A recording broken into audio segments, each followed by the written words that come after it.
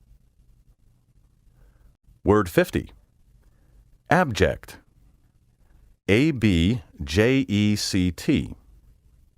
Degraded, brought low in condition or status, hence lacking self-respect, contemptible, wretched. The corresponding noun is abjection, a degraded, wretched, contemptible state. Synonyms of abject include debased, despicable, ignoble, groveling, servile, and squalid, word 48 of level 4. Antonyms of abject include noble, dignified, lofty, majestic, eminent, and illustrious. In Middle English, abject meant outcast. The word comes ultimately from the Latin ab, meaning away or off, and the verb jacere, to throw, and means literally thrown away, cast off. The abject members of society are the outcasts, the undesirables, and the indigent, the people who have been thrown away or cast off because they seem to have no social place or worth.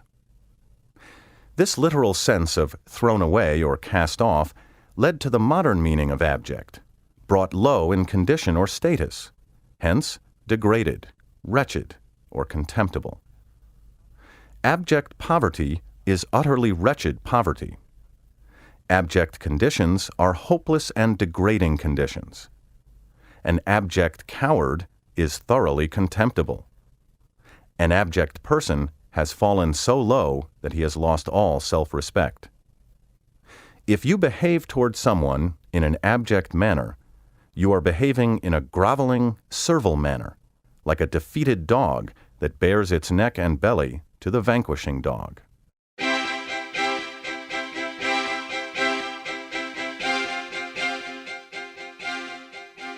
Let's review the 10 key words you've just learned. This time, I'm going to give you the review word followed by 3 words or phrases, and you decide which of those 3 answer choices comes nearest the meaning of the review word. Are you ready? Let's begin. When you attest something, or attest to it, do you pass judgment on it, affirm it as true, or examine it? To attest means to affirm to be true, genuine, or correct, certify or authenticate officially, stand as proof or evidence of. Is a copious supply meager, excessive, or abundant? A copious supply is a plentiful supply. Copious means abundant, large in amount or number. When a statement is fallacious, is it silly, misleading, or clever? A fallacious statement is misleading, false, deceptive, invalid, based on a fallacy.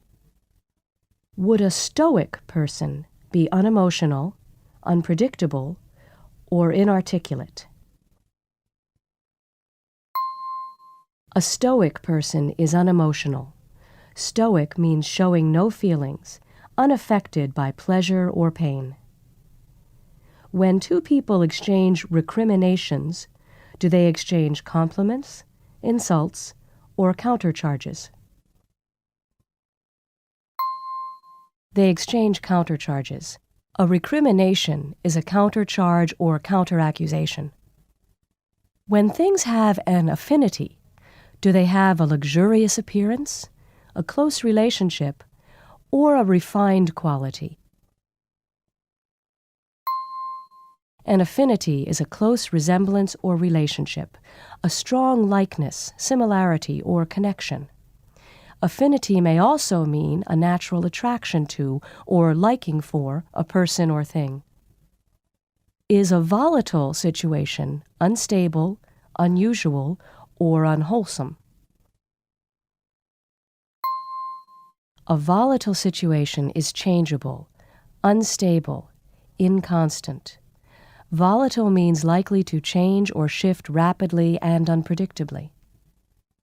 Is a squalid environment, confined and uncomfortable, noisy and distracting, or dirty and run down? A squalid environment is dirty and run down as a result of poverty or neglect, foul or filthy from lack of care. When you expedite something, do you throw it away, speed it up, or observe it closely? When you expedite something, you speed it up, hasten its progress, handle or perform it quickly and efficiently. Are abject conditions troublesome, degraded, or offensive? Abject conditions are degraded. Abject means brought low in condition or status, hence lacking self-respect, contemptible, wretched. That concludes the review for this section. Remember that if you answered fewer than 8 of the questions correctly in this quiz, you should listen to the keyword discussions again. Also, remember to review this entire level at least once before moving on to Level 5.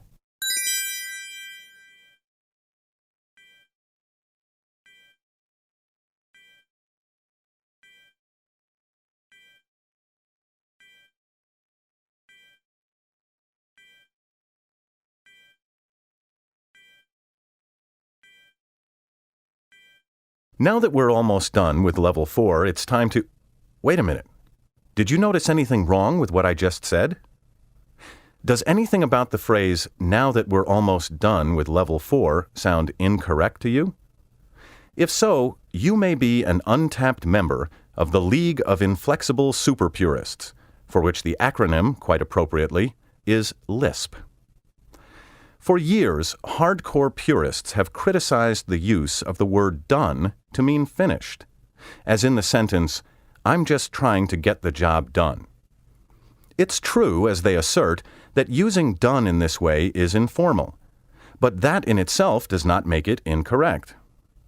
Sometimes informal usage is inappropriate or objectionable, but as Rudolf Flesch argues persuasively in his classic guide, The Art of Readable Writing, most good, clear writing and speech is largely composed of everyday practical words. Moreover, it's a mistake to assume that every rule about language is a good rule, and the best writers know that it's sometimes necessary to break a rule to achieve a desired effect. So now let me tell you the story of done versus finished. In 1965, the eminent usage commentator Theodore Bernstein echoed the sentiments of many now older educated speakers who had been pilloried by their parents and teachers for allegedly misusing done. The word should not be used in good writing to mean finished or completed, Bernstein stated in The Careful Writer. It is proper to say the roast is done, but this does not mean it is finished. It means the roast is sufficiently cooked. By 1977, however, Bernstein had changed his don't to a maybe. In Do's, Don'ts, and Maybes of English usage, he noted that in 1969, the usage panel of the American Heritage Dictionary split 53 to 47% in favor of done to mean completed or finished. Bernstein continues, and I quote, Webster's Unabridged, 2nd edition, 1934, labels it colloquial, but the 3rd edition, 1961, finds nothing wrong with it. Neither do Webster's New World, the Random House, and the Big Oxford English Dictionary. The verdict would seem to be that done in the sense of finished is well on the way to acceptability, if it has not already arrived. Discerning observers of the language, like Bernstein, know that it's essential to question change and resist it when it seems objectionable. But they also know that it's obstinate and myopic to maintain that something is unacceptable in the face of overwhelming evidence to the contrary. In 1987, the Random House Dictionary, 2nd edition, unabridged, confirmed Bernstein's conjecture in unequivocal terms, with a usage note that said, in the adjectival sense, completed, finished, through, done dates from the 14th century and is entirely standard. Finally, the 3 most recent American dictionaries, Webster's New World, 3rd College Edition, 1988, American Heritage, Unabridged, 3rd Edition, 1992, and Merriam-Webster's Collegiate, 10th Edition, 1993, all list the finished, completed definition without comment. Based on all that evidence, it would seem that the acceptability of done meaning finished is a done deal. And with that pronouncement, we are now done with Level 4.